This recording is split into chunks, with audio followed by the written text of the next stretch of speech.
scale of the game can be quite daunting. On one hand, you don't want a disappointed player because there's not enough content, and on the other hand, you want the players to finish the game before they run out of time or get bored of it. Oh, and there's also something random that correlates the scale of the game with the time needed to develop. As a solo developer, it's always important to set the correct scope. I definitely didn't do that when I decided to make an infinite levels game mode for my game.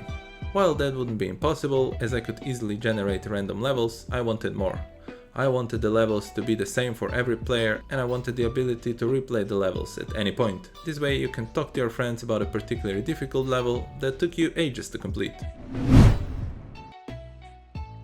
With all that in mind, I couldn't quite figure out how I could make an infinite amount of levels in a somewhat decent development time cycle. So I'm walking my talk on the sidewalk, which means the game still has the same game mode, it's just a loose interpretation of it.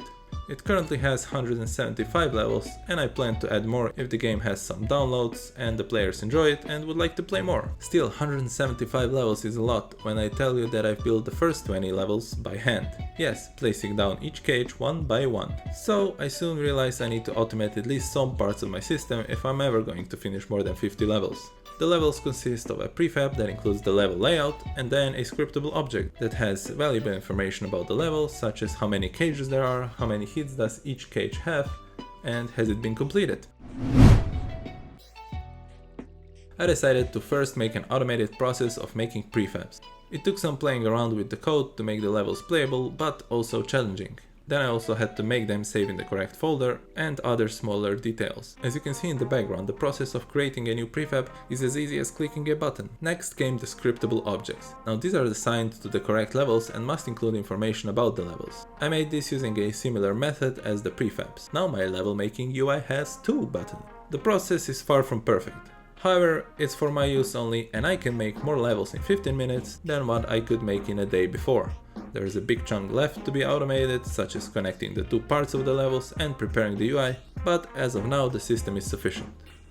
The only way I would ever need to upgrade the system is if the player base of the game is bigger than my expectations, or even bigger than my hopes and dreams. So if you're interested in me improving the system, download and play the game. If you watched all of the making of videos, thank you. This is the last one in the series, as tomorrow is the day of the launch. Don't worry, you can still come back to my channel tomorrow as I'll upload the gameplay trailer. And that does it for this one. If you enjoyed the video, please give it a like and make sure to subscribe if you want to see more. Comment down below. Will you free the pets? I know I will.